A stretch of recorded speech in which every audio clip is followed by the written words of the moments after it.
নমস্কার শ্রোতাবন্ধু সকলে, আশা করি খুব ভালো আছেন। আমরা আবার হাজির হলাম আপনাদের কাছে নতুন একটি গল্প নিয়ে অনেকদিন পর। আজকের গল্প কিছুটা দুঃখের, কিছুটা মজারও বলতে পারেন। আমরা শোনাব বলাই চাঁদ মুখোপাধ্যায়ের লেখা গল্প খুড়ো।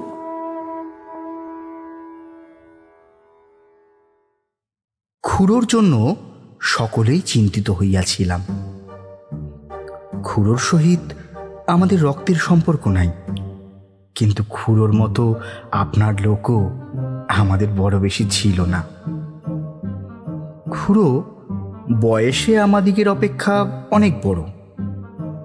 চুল গোঁপ পাকিয়াছে এবং পাকিয়া নিজেরাই বেকুব বনিয়া গিয়াছে। খুড়োর সেদিকে ভ্রুক্ষেপ নাই। গ্রামের সকলেই খুড়ো অন্তঃপ্রাণ, একটি লোক ছাড়া, তিনি খুঁড়িমা। আজ সকালে তিনি ঝাঁটা মারিয়া খুড়োকে বাড়ি হইতে বাহির করিয়া দিয়াছেন। বিপন্ন খুড়ো চণ্ডীমণ্ডপে আসিয়া আশ্রয় লইয়াছেন। মাধব ভয়ে ভয়ে প্রশ্ন করিল, খুড়ো, ব্যাপারটা কি বলতো? হ্যাঁ। খুড়ো কিছুক্ষণ নীরব। একটু পরেই কিন্তু খুড়োর চক্ষু দুইটি হাসিতে উদ্ভাসিত হইয়া উঠিল। হাসিয়া কহিলেন, লেপ তোষক ছিঁড়ে গেছে, লেপ তোষক ছিঁড়ে গেছে, আমি কি করবো বল দেখি? হ্যাঁ, আরে পুরনো জিনিস, হ্যাঁ পুরনো জিনিস ছিঁড়বে না? বেশ তো, নতুন লেপ তোষক করান আবার। আরে পাগল হয়েছিস তোরা? হ্যাঁ, ওই লেপ তোষক বেশ চলে যাবে এবছর।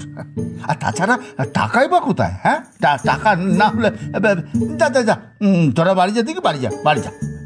আরে ওসব আমাদের নীতি লেগে আছে। হ্যাঁ, ও দেখবি একটু পরেই মিটে যাবে। যা যা যা যা, বাড়ি যা, বাড়ি যা, তোরা বাড়ি যা। আমরা চলিয়া আসলাম। বাড়ি গেলাম না, খুঁড়িমার কাছে গেলাম। খুঁড়িমা যাহা বলিলেন তাহা অপ্রিয় হইলেও সত্য। গত 3 বৎসর যাবৎ তিনি বলিয়া বলিয়া হার মানিয়া গিয়াছেন। লেপ্তোষক সম্বন্ধে খুড়োর ঔদাসীন্য ঘুচাইতে পারেন নাই।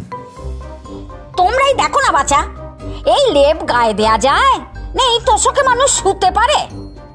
সামনেই দুরন্ত শীত, পোড়ামুখ নিজেই যে নিউমোনিয়া হয়ে মরবে সে খেয়াল নেই। বললেই একটি মুখ হাসি হেসে বলবে, এতেই চালিয়ে নাও না এই বছরটা। ছ্যাঁটা মারি অমন হাসি মুখে, করছি খোকা। লেপ্তোষকের অবস্থা দেখিলাম সত্যই জরাজীর্ণ।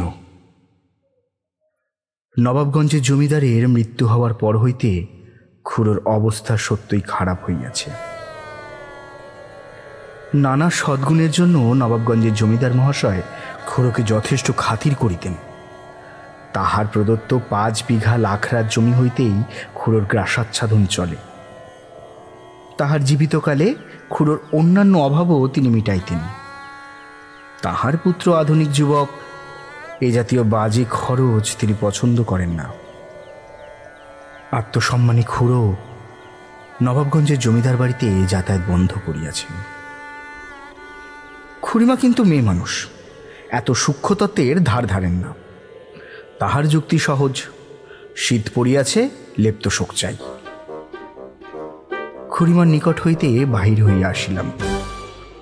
সকলে পরামর্শ করিয়া ঠিক করিয়া ফেলিলাম, খুড়োকে এবার শীতে কষ্ট পাইতে দেওয়া হইবে না। 2 টাকা করিয়া চাঁদা দিলে লেপ্তোষক হইয়া যাইবে। চণ্ডীমণ্ডপে ফিরিয়া গিয়া দেখি খুড়ো পাড়ার একদল ছেলের সহিত মহা উৎসাহে গুলি খেলিতেছেন। আমাদের দেখিলেন। কি রে, আবার ফিরলি যে তোরা? হ্যাঁ, শুনুন। খুড়ো উঠিয়া আসিলেন। কি? তাহার হাতে 20টি টাকা দিয়া বলিলাম, আপনি আজই শহরে চলে যান, লেপ্তোষক তৈরি করিয়া আনুন। হ্যাঁ রে, তা টাকা কোথায় পেলি? সে পরে বলবো, এখন 11টায় বাস ছাড়বে, ওইতেই চলে যান আপনি।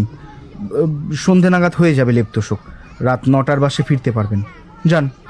তার মানে? না না, যান আপনি। ও লেপ্তশোকে এবছর আর চলবে না, আপনি চলে যান, বুঝলেন? খুড়োর হাতে নোট 2টা গুজিয়া দিয়া আমরা চলিয়া আসিলাম। একবার পিছু ফিরিয়া দেখিলাম বিস্মিত খুড়ো নোট 2টি হাতে করিয়া দাঁড়াইয়া আছেন।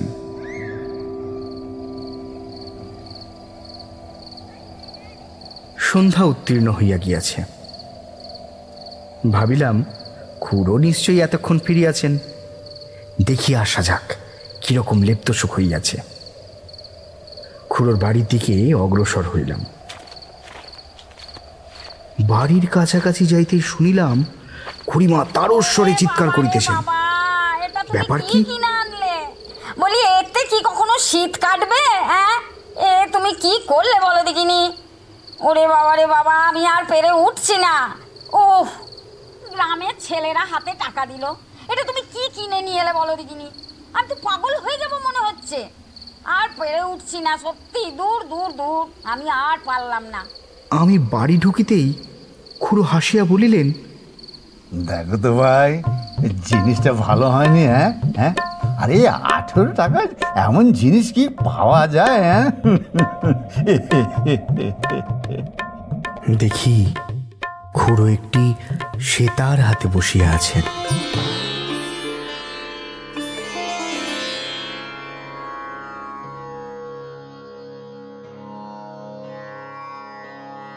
খুড়ো গল্পটি এখানেই শেষ হলো। রচনা বলাই চাঁদ মুখোপাধ্যায়। বিভিন্ন চরিত্রে কণ্ঠ দিয়েছেন কথক শুভদীপ ঘোষ, খুড়িমার চরিত্রে কৃষ্ণা রায়, মাধবের চরিত্রে অমিত সরকার এবং খুড়োর চরিত্রে শ্যামল রায়। ধ্বনি সম্পাদনা ও আবহ কৌশল রিম্পা ঘোষ ও সায়ন দত্ত। প্রচ্ছদঙ্কন অভিজিৎ রায়, বিশেষ সহযোগিতায় অভিজিৎ দাস। আজকের গল্প আপনাদের কেমন লাগলো অতি অবশ্যই কমেন্ট বক্সে লিখে জানাবেন। ভালো লাগলে আমাদের এই ইউটিউব চ্যানেলটিকে সাবস্ক্রাইব করবেন এবং প্রতিবার যে কথা বলি আজ ওই একই কথা বলে শেষ করব, আমাদের পরবর্তী গল্পের জন্য অপেক্ষা করবেন।